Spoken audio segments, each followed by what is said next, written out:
Hello everyone. Wish you good health and knowledge. आज के English class में special of special use of preposition के second part के विषय में चर्चा करें। कल हम लोगों ने चर्चा किया था use of with and by इसके फर्स्ट पार्ट में, और आपने जाना था कि with is used for instruments while by reflects doer. After then we also explained about other usage of by for the sense of Hindi term say, tak, for taking oath, and generally for vehicles etcetera. और आज हम देखेंगे वो particular कौन से verbs हैं जिनके बाद प्रीपोजिशन विद का प्रयोग किया जाता है, और वे वर्ब्स हैं अक्वाइंटेंस, comparison, enmity, intercourse, intimacy, busy, afflicted, contended, gifted, infected, inspired, invested, overcome, satisfied, cop, disagree, feel, meddle, sympathy. Meddle means दिल में डालना होता है, दखलंदाजी करना होता है। sympathize, आज वर्ब्स के बाद प्रीपोजिशन विद का प्रयोग करते हैं। आपको नोट्स बनाना चाहिए, ये वर्ब्स रटने चाहिए कि कौन कौन से वर्ब हैं जिनके बाद विद का प्रयोग होता है। इसके बाद हम लोग देख रहे हैं use of to. Use of to के विषय में हम लोग देखेंगे कि टू का प्रयोग हम करते कहां पर हैं। तो याद रहे, टू का प्रयोग आप को शब्द के लिए करते हैं और तक शब्द के लिए करते हैं। याद रहे, तक मोबिलिटी दिखाता है, जैसे सुबह से शाम तक, 3 से 5 तक, ये ऐसे मूवेबल टाइम दिखाता है। तो ऐसे तक के लिए करते हैं और को शब्द के लिए करते हैं टू का प्रयोग। और जब मूवेबल टाइम दिखाएगा तक, तो इसके पहले फ्रॉम आता है। From morning to evening, from 12 to 5, from night to morning.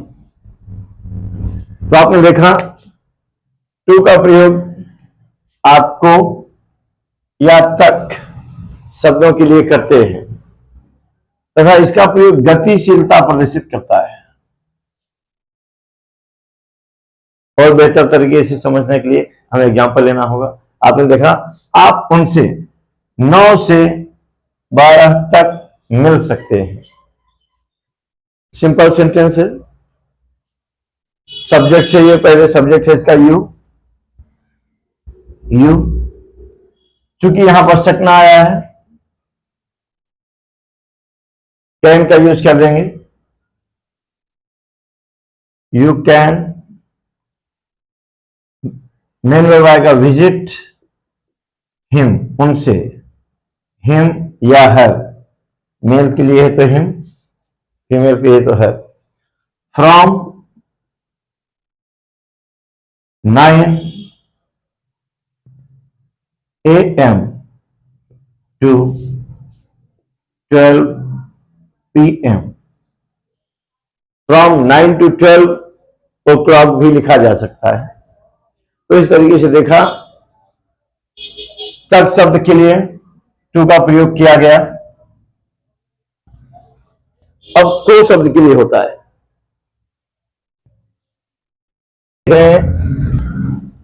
Second example, वह स्टेडियम प्रैक्टिस करने जाता है। तो कहीं कहीं पर को शब्द छिपा रहता है, बट को शब्द का सेंस जाता है। जैसे वह स्टेडियम जाता है, अर्थात स्टेडियम को जाता है, तो यहां पर को का सेंस जा रहा है। स्टेडियम को प्रैक्टिस करने जाता है, स्टेडियम जाता है मतलब स्टेडियम को जाता है, तो को का सेंस है, तो भी टू लगेगा। हम इसका ट्रांसलेशन के लिए पहले सब्जेक्ट देखेंगे, क्योंकि सिंपल सेंटेंस है ही। फिर प्रेजेंट इंडेफिनिट है, हेल्पिंग वर्ब लगेगा नहीं, सिंगुलर सब्जेक्ट है तो आप वर्ब में एस लगाते हैं। Goes to stadium, goes to the stadium, कोई पर्टिकुलर स्टेडियम जाता है, कहीं भी नहीं। फॉर प्रैक्टिस, देख रहे हो हैं कि तक के लिए और को शब्द के लिए हम लोग टू का प्रयोग करते हैं। कहीं कहीं पर को नहीं लिखा होता, को छिपा होता है, को का सेंस होता है, तो वहां पर भी आप टू का प्रयोग करते हैं। तो अच्छा, मेरी बात समझ रहे होंगे। अब आपको बताएंगे पर्टिकुलर ऐसे शब्द जिनके बाद टू आता है। एक तो हमने बता दिया आपको, को या तक के शब्द के लिए आता है, यह मोबिलिटी दिखाता है। इसके अलावा भी मैं आपको ऐसे वर्ड्स बताने जा रहा हूं जिनके बाद टू का प्रयोग होता है। अभी आपको प्रीपोजिशन टू के प्रयोग के संबंध में बताया गया कि टू का प्रयोग हम हिंदी के टर्म को या तक के लिए करते हैं, एग्जाम्पल भी दिया गया। इसके अलावा टू का प्रयोग और किन किन शब्दों के साथ होता है, ऐसे भी वर्ड्स आप देख रहे हैं और आपको जानना चाहिए। टू का प्रयोग लायबल, लायबल जिम्मेदार होता है। ओब्लाइज्ड कृतज्ञ या एहसानमंद होता है। प्रेफर, प्रेफर रिड्यूस्ड जिसका मीनिंग कम करना होता है। अगर आप नहीं जानते तो अपनी जानकारी के लिए ब्रैकेट में मीनिंग लिख सकते हैं नोट बनाते समय। रेस्पॉन्सिबल उत्तरदायी होता है। सीक्रेट पवित्र होता है। सब्जेक्ट फेथफुल आप जानते हैं। ट्रू सच्चा। डिवोटेड समर्पित होता है। एक्सेप्शन अपवाद होता है। इक्वल आप जानते हैं। इंडिफरेंट अटेंड ओबीडियंट आज्ञाकारी होता है। अप्रोच एप्रोप्रिएट उचित होता है। की लिसन लॉयल। अकस्टम्ड अभ्यस्त होना होता है।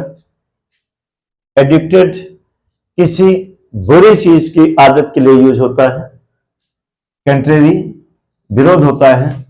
आदि वर्ड्स के साथ, आदि वर्ड्स के साथ आप प्रीपोजिशन टू का प्रयोग करते हैं। आपको नोट्स बनाना चाहिए और जो पर्टिकुलर स्पेशल वर्ड्स आपको बता रहा हूं इनका विकल्प रटना है। तो आपने देखा इन शब्दों के साथ आप प्रीपोजिशन टू का प्रयोग करेंगे। जहां भी ये शब्द आपको आएंगे, करेक्ट इनकरेक्ट में पूछा जा सकता है, तो अगर ये शब्द आते हैं तो उनके बाद टू का प्रयोग होता है। इसे और करें। अभी आपको बताया गया कि हम टू का प्रयोग को या तक शब्द के लिए करते हैं, लेकिन आपको जानना चाहिए कि टू का प्रयोग आप पास शब्द के लिए भी करते हैं, पास शब्द के लिए भी करते हैं। एग्जाम्पल देखते हैं। कृपया मेरे पास आइए, इंपेरेटिव सेंटेंस है। इंपेरेटिव सेंटेंस निवेदन, सजेशन, एडवाइस व ऑर्डर के लिए होता है। और ये इंपेरेटिव सेंटेंस है। इंपेरेटिव सेंटेंस की स्टार्टिंग मोस्टली मेन वर्ब से होती है। मेन वर्ब है कम, कम टू मी प्लीज। ये प्लीज सेंटेंस के शुरू में भी आ सकता था, जब शुरू में आता तो प्लीज के बाद कॉमा लगता, लास्ट में आया है तो प्लीज के पहले कॉमा है। कम टू मी, और ये टू पास का सेंस दे रहा है, come to me please. Next example आप समझिए, यहां भी पास का प्रयोग हुआ अपनी समस्या के निराकरण के लिए। अपनी समस्या के निराकरण के लिए प्रधानाचार्य जी के पास जाइए, इंपरेटिव सेंटेंस है और ये भी मेन वर्ब से शुरू होता है और मेन वर्ब है गो। गो टू द प्रिंसिपल, प्रधानाचार्य जी के पास जाइए, ये पास के लिए है। गो टू द प्रिंसिपल, प्रधानाचार्य के पास जाइए। हाँ, go to the principal for solution of your problem. इस तरीके से हमने देखा कि टू का प्रयोग न केवल को के लिए होता है, न केवल तक के लिए होता है, बल्कि पास शब्द के लिए भी हम टू का प्रयोग करते हैं। और इनके अलावा भी ये ऊपर जो वर्ड्स हैं, liable, obliged, refer, prefer, reduced, responsible, sacred, subject, faithful, true, devoted, exception, equal, indifferent, attend, obedient, approach, appropriate, key, listen, loyal, accustomed, addicted, contrary आदि शब्दों के साथ भी टू का प्रयोग करते हैं। ये सब जहां पर मिलेंगे इनके बाद टू का प्रयोग होता है। अब हम नेक्स्ट प्रीपोजिशन हम लोग देख रहे हैं, प्रीपोजिशन ऑन एंड अपॉन। इनका प्रयोग कब करते हैं तो याद रहे, ऑन या अपॉन दोनों का ही प्रयोग आप पर या ऊपर शब्द के लिए करते हैं। पर या ऊपर शब्द के लिए होता है। ऑन व अपॉन दोनों का ही प्रयोग पर या ऊपर शब्द के लिए होता है। याद रहे, ऑन स्थिरता दिखाता है, जबकि अपॉन गतिशीलता दिखाता है। और ध्यान से सुनिएगा, आपको मैंने इनटू के समय भी बताया था कि इनटू भी गतिशीलता दिखाता है, और मैं बता रहा हूं अपॉन भी गतिशीलता दिखाता है। तो क्या ये ऑप्शनल है? क्या नहीं। याद रहे, इनटू ऊपर से नीचे की ओर होने वाली गति को दिखाता है। इनटू ऊपर से नीचे की ओर होने वाली गति को दिखाता है, जबकि अपॉन नीचे से ऊपर की ओर होने वाली गति को दिखाता है। तो आपने देखा कि ऑन का प्रयोग स्थिरता के लिए किया जाता है, जबकि अपॉन गतिशीलता दिखलाता है।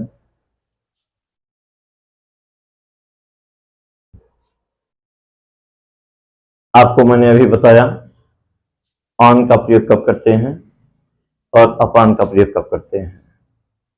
क्या बताया हमने बताया ऑन या अपॉन दोनों का ही प्रयोग पर या ऊपर के लिए होता है। ऑन का प्रयोग स्थिरता दिखाता है तथा यह वस्तु से नजदीक का संबंध दर्शाता है, जबकि अपॉन का प्रयोग गतिशीलता दिखाता है और ये नीचे से ऊपर की ओर होने वाली गति को दर्शाता है। हम लोग एग्जांपल देख रहे हैं। पुस्तक मेज पर है, तो क्या हो जाएगा? The book is on the table. लेकिन मैं आपको एक चीज बता दूं, यहां पर जब कोई चीज वस्तु के ऊपर होगी और उस वस्तु का जो भी निश्चित क्षेत्रफल होगा उसी एरिया के अंदर होगी तो ही आप ऑन का प्रयोग करते हैं। सपोज दैट ये टेबल है,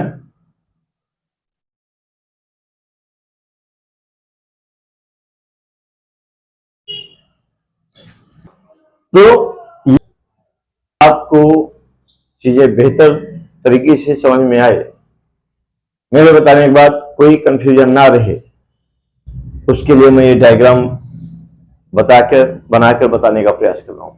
मैंने बताया ऑन का प्रयोग हम करते तो हैं, लेकिन कब करते हैं? जब कोई वस्तु किसी वस्तु के ऊपर है लेकिन उसके निश्चित क्षेत्रफल पर है। सपोज दैट ये टेबल है और इसका ये जो क्षेत्रफल है ये इसी पर कहीं बुक रखी होगी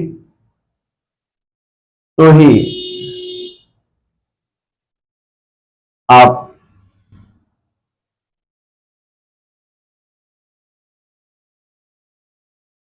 ऑन का प्रयोग करेंगे। कहीं भी इस क्षेत्रफल के अंदर ही, लेकिन अगर कोई चीज किसी के ऊपर रखी तो है लेकिन उस ऊपर रखी हुई चीज का कुछ फ्रैक्शन उस वस्तु से बाहर निकला हुआ है। सपोज दैट यहां पर है, ये बुक है,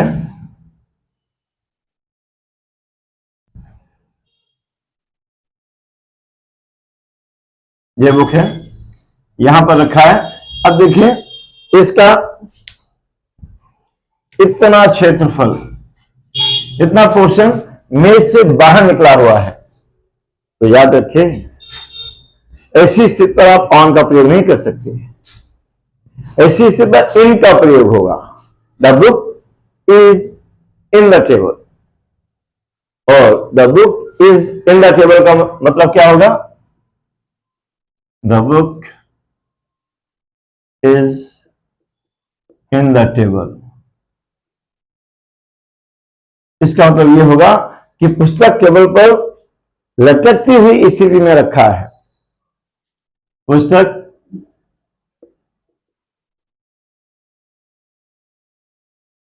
मेज पर लटकती हुई स्थिति में है,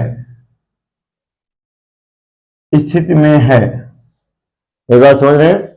जब कोई निश्चित क्षेत्रफल है उसके ऊपर कोई चीज है तो ही आप, डायरी है, नोटबुक है, इसके अंदर कोई भी चीज रखी है। Suppose that marker is on the book, हमने कहा मार्कर अंदर होगा तो यहां पर ऑन द बुक। लेकिन अगर हम पेन मार्कर को ऐसे रख दें तो देखिए इसका जो क्षेत्रफल है इससे बाहर ये कुछ फ्रैक्शन लटका हुआ है, तो ऐसी स्थिति पर आप ऑन का प्रयोग नहीं करेंगे। ऐसी स्थिति पर आप इन का प्रयोग करेंगे। द मार्कर या the pen is in the book, मतलब लटकी हुई स्थिति में रखा है, समझ रहे हैं? और इन द बुक का मतलब ये बुक के अंदर भी हो जाएगा।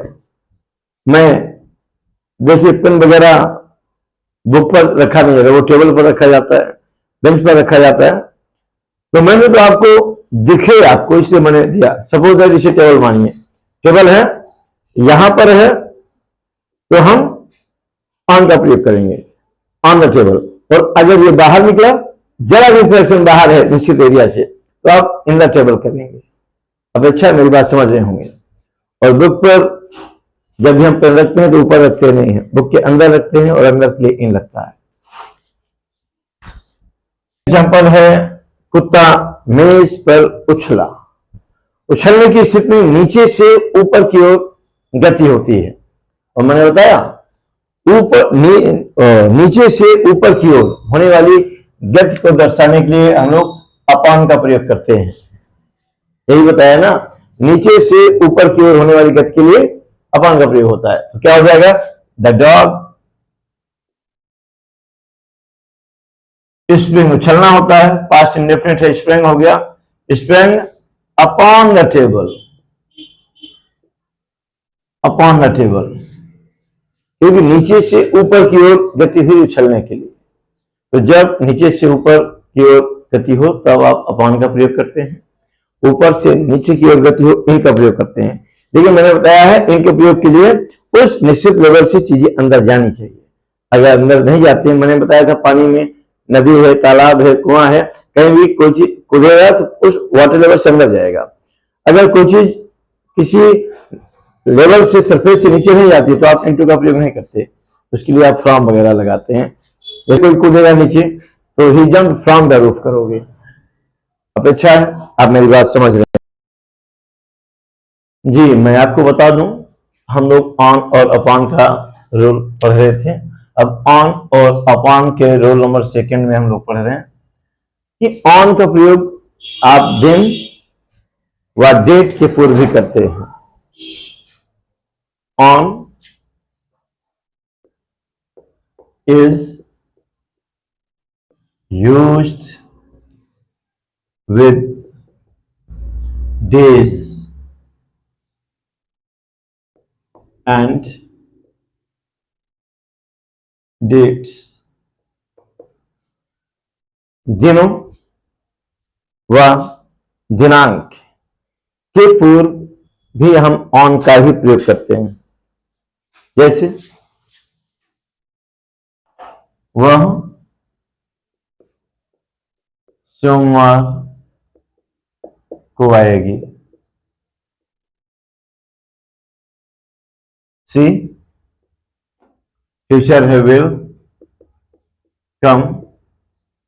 अब ये देखिए दिन का नाम आ गया ना, तो जहां भी दिन का नाम आएगा तो आपको ऑन लगाना होगा। On Monday, on Monday.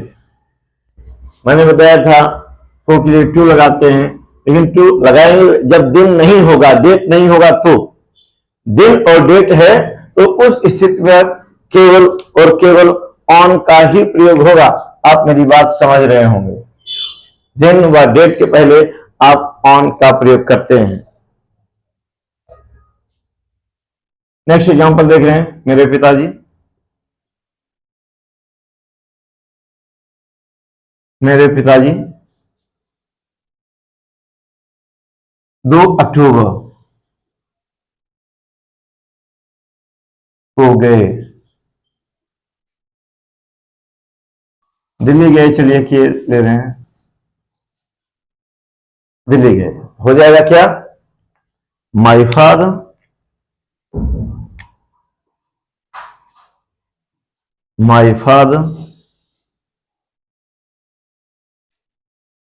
गए।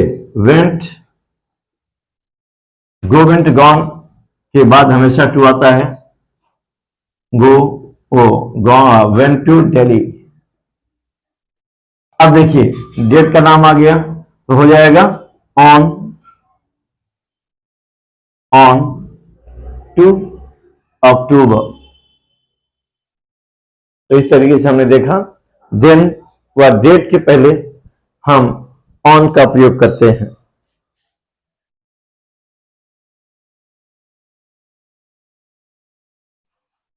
अभी हमने ऑन के लिए देखा कि ऑन का प्रयोग कब कब होता है। ऑन का प्रयोग देखा दिनों के पहले होता है, डेट के पहले होता है, और ऑन का प्रयोग पर या ऊपर के सेंस में होता है। ये स्थिरता दिखाता है। लेकिन ऑन का प्रयोग ऊपर के सेंस में तभी करते हैं जब कोई वस्तु किसी वस्तु के निश्चित क्षेत्रफल के अंदर होगी। उस क्षेत्रफल से बाहर है तो आप ऑन का प्रयोग नहीं करेंगे, इनका प्रयोग करेंगे। अब मैं आपको बताने जा रहा हूं कुछ ऐसे शब्द जिनके बाद ऑन का प्रयोग होता है, और वो शब्द हैं ये।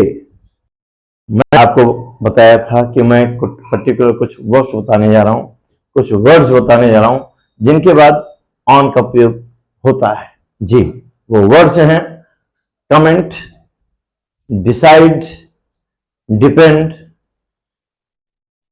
Embark, insist, resolve, subsist. इन वर्ब्स के बाद ऑन का प्रयोग करना होता है। ये वर्ब्स जहां भी दिखेंगे उनके बाद प्रयोग होने वाला एकमात्र प्रीपोजिशन ऑन है। तो आपने देखा comment, decide, depend, embark, subsist, insist, resolve, इन वर्ब्स के बाद आप ऑन का प्रयोग करते हैं। और अब हम देखने जा रहे हैं next use of beside and besides. जी हाँ, हम लोग देख रहे हैं use of preposition besides and besides. दोनों में माइन्यूटली डिफरेंस है, देख रहे होंगे दोनों में डिफरेंस है केवल एस का, लेकिन मीनिंग एकदम डिफरेंट है। बिसाइड्स का अर्थ by the side of, bye the side of होता है। बाय द साइड ऑफ अर्थात बिल्कुल नजदीक।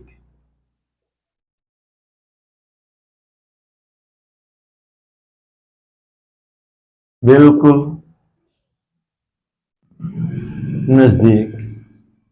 बिसाइड का अर्थ बाय द साइड ऑफ अर्थात बिल्कुल नजदीक होता है, जबकि बिसाइड्स का यूज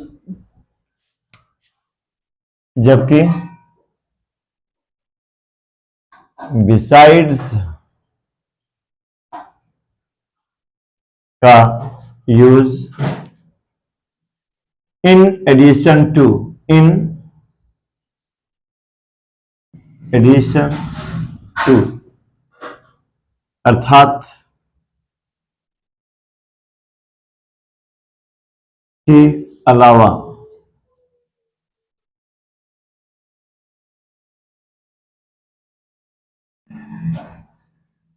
के अलावा या के अतिरिक्त।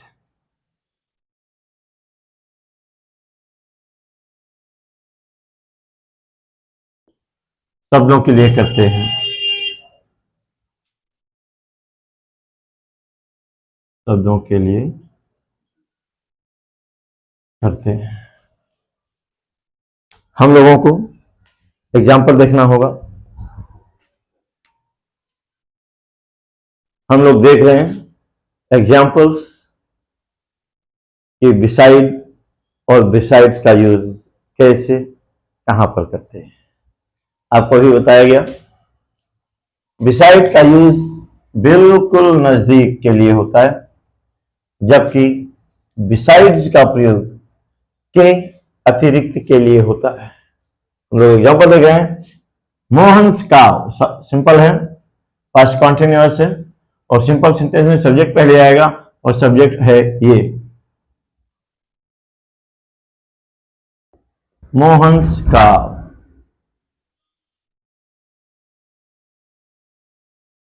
पास्ट कॉन्टिन्यूअस है, हेल्पिंग वर्ब वाज लगाएंगे, वाज ग्रेजिंग। बिल्कुल नजदीक की स्पेलिंग क्या होती है? बिसाइड माई फील्ड्स। आपने देखा क्या हुआ? मोहन्स काव was grazing beside my fields. Next है, उन्होंने सब्जियों के अतिरिक्त फल भी खरीदे। फल भी खरीदे तो हो जाएगा ही, पास्ट इंडेफिनिट है, हेल्पिंग वर्ब नहीं लगेगा, वर्ब के सेकंड फॉर्म बॉट। तो के अतिरिक्त के बाद जो वर्ड आता है पहले हम उसे लिखते हैं ही। ये भी है, भी के लिए आल्सो लगता है, और आल्सो मेन वर्ब के पहले आता है। He also bought fruits. Besides greens, अगर आप ग्रीन्स करते हैं तो इसका मतलब हरी सब्जी हो जाएगा।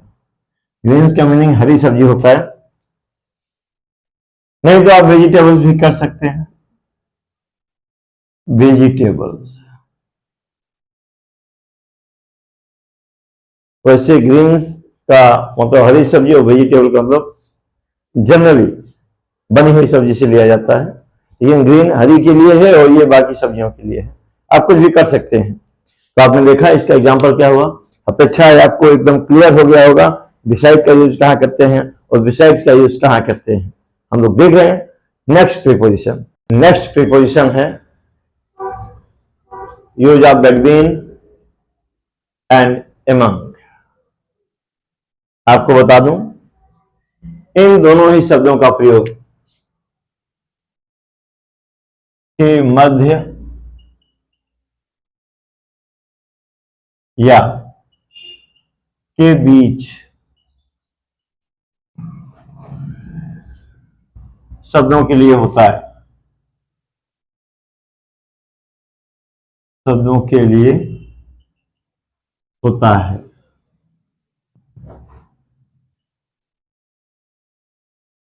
दोनों ही शब्दों का प्रयोग यानी कि बिटवीन और एमंग का प्रयोग मध्य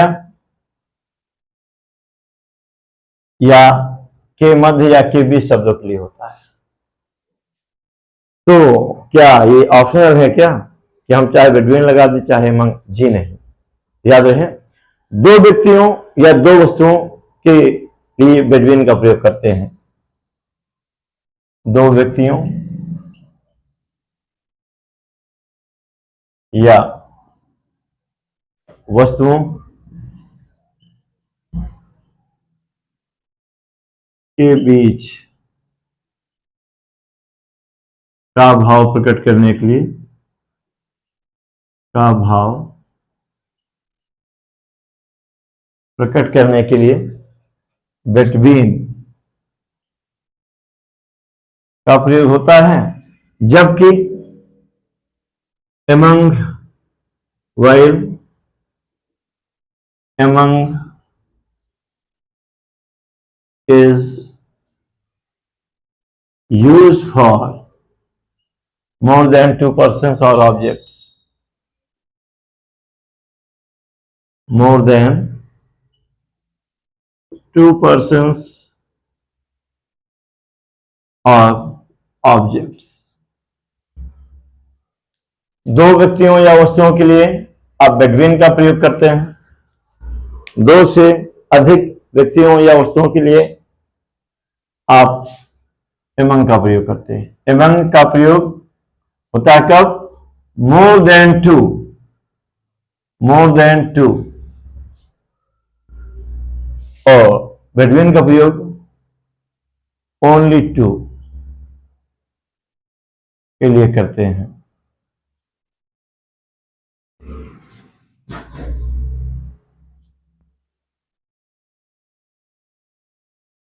अच्छा मेरी बात समझ रहे होंगे। हम लोग देख रहे हैं कुछ एग्जाम्पल्स। अभी आपने जाना बिटवीन और एमंग का प्रयोग के मध्य या के बीच शब्दों के लिए होता है। दो व्यक्तियों या दो वस्तुओं के बीच का सेंस देने के लिए आप बिटवीन लगाते हैं, जबकि दो से अधिक व्यक्तियों या वस्तुओं का सेंस देने के लिए आप एमंग का प्रयोग किया करते हैं। के और मेरे बीच रहने चाहिए, दो लोग हैं। द मैटर या द फैक्ट। द फैक्ट, यह बात। अब चाहिए आया है शुड लगाएंगे। शुड रहना या होना का मतलब भी है यहां पर। शुड बी बिटवीन दो लोग हैं। Between you and I.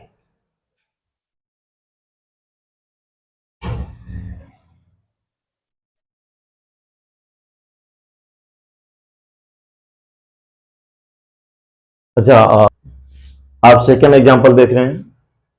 Food packets गरीबों के बीच बांट दो। गरीबों के बीच यानी कि दो से अधिक लोग हैं, कोई दिक्कत नहीं। ये इंपेरेटिव सेंटेंस है और इंपेरेटिव सेंटेंस की शुरुआत मेन वर्ब से होता है और मेन वर्ब है यहां पर बांट दो यानी कि डिस्ट्रीब्यूट। डिस्ट्रीब्यूट फूड पैकेट्स, ये यहां पर आ जाएगा। among the वो आपको बीते लेक्चर्स में बताया गया था कि ये पुअर एडजेक्टिव है, और ऐसा एडजेक्टिव जिसके बाद किसी नाउन का प्रयोग ना हुआ हो, तो यदि आप ऐसे एडजेक्टिव पहले आप आर्टिकल का प्रयोग करते हैं तो वह एडजेक्टिव एडजेक्टिव नहीं रहता, वह नाउन ऑफ मल्टीट्यूड का सेंस देता है। तो यहाँ ये एडजेक्टिव है, इसके पहले दा लग गया, तो इसका मीनिंग हो गया गरीब लोग, नाउन ऑफ मल्टीट्यूड गरीब लोग। तो कंप्लीट हो गया distribute food packets among the poor. तो देख रहे हैं प्रीपोजिशन बिहाइंड और आफ्टर का यूज आपको जानना चाहिए। बिहाइंड का प्रयोग, बिहाइंड का प्रयोग पीछे,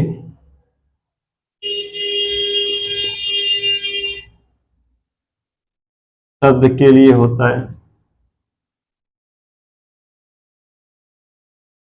के लिए होता है, जबकि आफ्टर का प्रयोग, आफ्टर का प्रयोग के पीछे,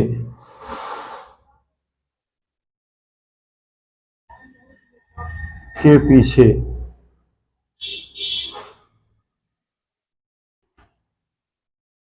शब्द के लिए किया जाता है।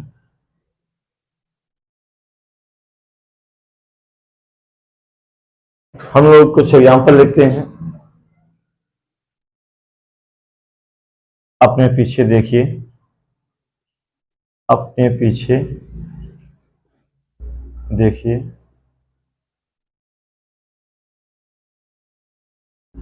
और पुलिस चोर के पीछे भागी या दौड़ी।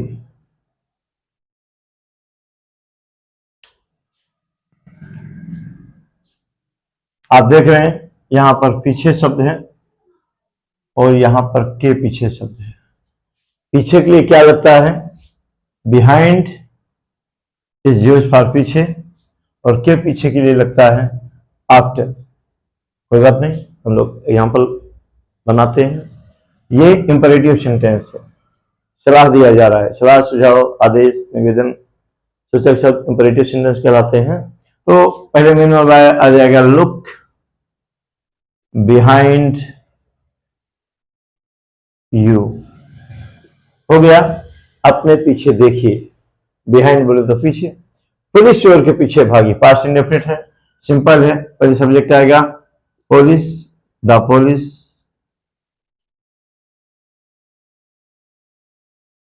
ran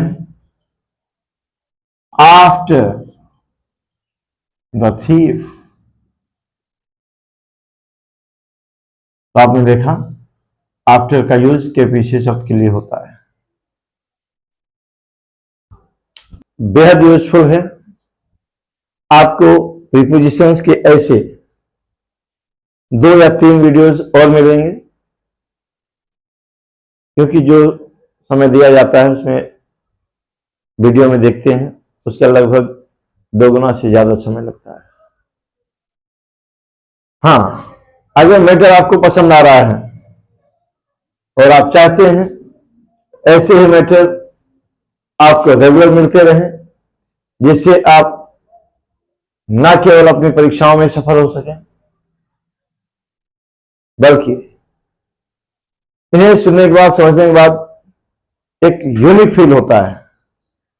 तो अगर आप चाहते हैं ये वीडियोस आपको रेगुलर मिलते रहे, तो आप चैनल को सब्सक्राइब करना ना भूलें, और वीडियो कैसा लगा ये कमेंट करके जरूर बताएं। Thank you.